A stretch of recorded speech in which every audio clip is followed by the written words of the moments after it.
How are you guys doing? What's going on? This video is a little bit late. The reason for that is I was feeling a little bit ill / tired / drained, and I was waiting for a bit more energy to be in my system before I filmed this video. However, I still feel a little bit rubbish, so bear with me. In other news, look at these bad boys. I got some LEDs for my room and it's honestly life-changing. Look at that.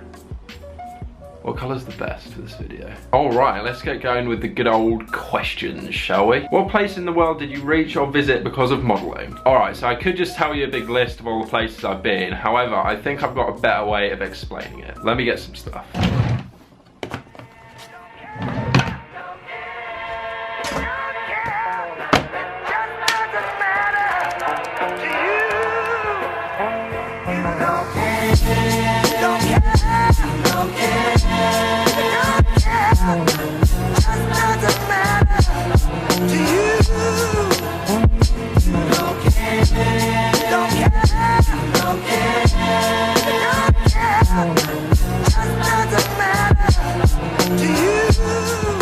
So these are all the places that I've been through modelling. I think I got everything. I might have missed some stuff. Especially Europe and America, I go all the time. But other than that, I've been to some pretty weird places. What's the most difficult thing about modelling? One of the biggest perks of the job is also one of the biggest downsides of the job, and that is definitely travelling. The difference between modelling and a 9-to-5 job is that with a 9-to-5 job, you can come home to the same bed every night and see your friends and family. And with modelling, since you have to travel so much, it can get a little bit lonely sometimes. However, you do make lots of new friends in new places, so slowly everywhere becomes very familiar. Give us your most embarrassing modelling story. Alright, I wouldn't really say this is that embarrassing.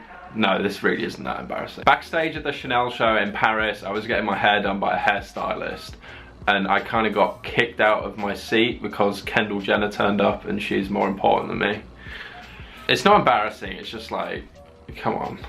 I got a lot of questions about castings and advice to people that want to start modelling. Castings are a really weird thing because you're waiting in line with like 50 to 100 other guys waiting to be judged on like 3 minutes of talking and on how you look. It's like a really weird interview pretty much. The best advice I can give is just like be yourself. Like everyone there is in the same position as you, and like if a casting doesn't go well, so what? At what age were you discovered? I was at the ripe, young, tender age of 18. Who has given you the best haircut during your modelling career and how much did it cost? That question was from my mother, and the answer to the question is my mother. She gives the best haircuts and it's always free. Do you get your good looks from your father? This question comes in from my father, and my answer to that question is no. Well, I mean like 50% no, 50% yes. I don't know if you can answer this question, but I always wanted to know, considering every time you travel, do you pay for the flights or do the agency pay for the flights? Okay, during Fashion Week, models almost always have to pay for their flights and accommodation, so it's like a risk because it's quite likely that you'll lose money during Fashion Week. However, for contracted jobs like photo shoots and stuff, they'll usually pay for the flights and accommodation. How do you stay in shape? Well, it's definitely a combination of my extremely clean eating and my healthy, active lifestyle. What was your first job? My first fashion show was the Prada show, but I actually did a magazine shoot before that. There was actually a video made of my first magazine shoot, so I'll put a clip of that in now.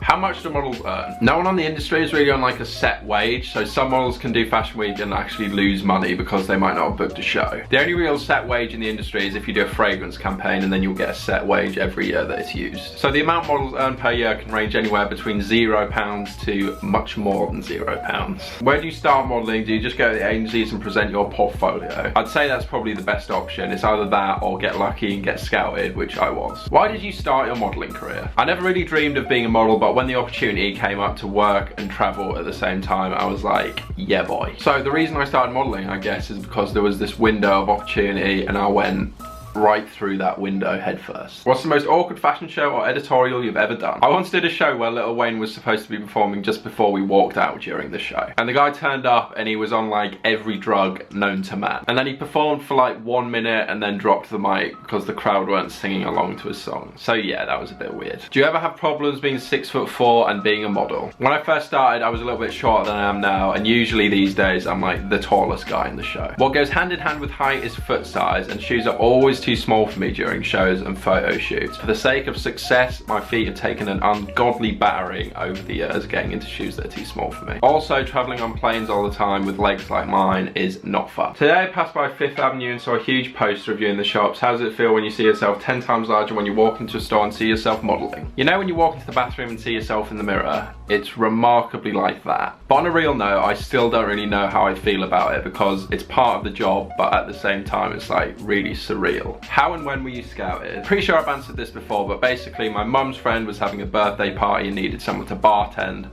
I offered to bartend. One of the guests told me to get in contact with someone. I was like, what's going on? I ended up going to Barcelona and then I got signed with an agency, and then that agency signed me with another agency, and then I booked the Prada show. Do you have any regrets? I don't really have any regrets regarding modeling because one thing I've always done is I've never said no to a job. I just say yes to like every opportunity that comes up, so I don't really have time to regret anything. And if a job comes up when I've already had something organised with friends or family, I just try to work around it so I can get the best of both. Tell us about your modelling agencies. Are they the ones that find the work for you? So my agencies are the ones that find the work for me, and they kind of approach me with dates, and if the dates work for me, then we'll book the job. All of my agencies, and especially my mother agency, put so much work into me, so I cannot thank you guys enough for that. You are the best. Have you ever had to walk on the runway and thought you looked ridiculous? I mean, yeah, obviously. What was it like shooting the Gap campaign? I shot the Gap campaign in New York, which was a lot of fun, but the best thing about shooting Gap was that I was allowed to ride my boosted board for some of the shots. I mean, come on, that's the best. How do you take care of your skin, and tips on how to grow taller, please? The best way to take care of your skin is definitely to drink loads of water. I probably drink too much water, to be honest. And when it comes to growing taller,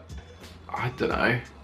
Like, posture's a pretty big thing, but mate, you can't grow taller. What's the funniest and best thing in your life inside your modelling career? Probably the funniest part of modelling is definitely having a job with your friends. Like doing a show or a shoot with people you know is hilarious. Okay, that is all the questions. I hope you enjoyed this video. Leave a like, share it with your friends, tell your mum, tell your grandma, tell your aunt. Leave a comment saying hello. I'll try to reply as many as I can. And I will see you next time, mate. That's it, friend? Yes.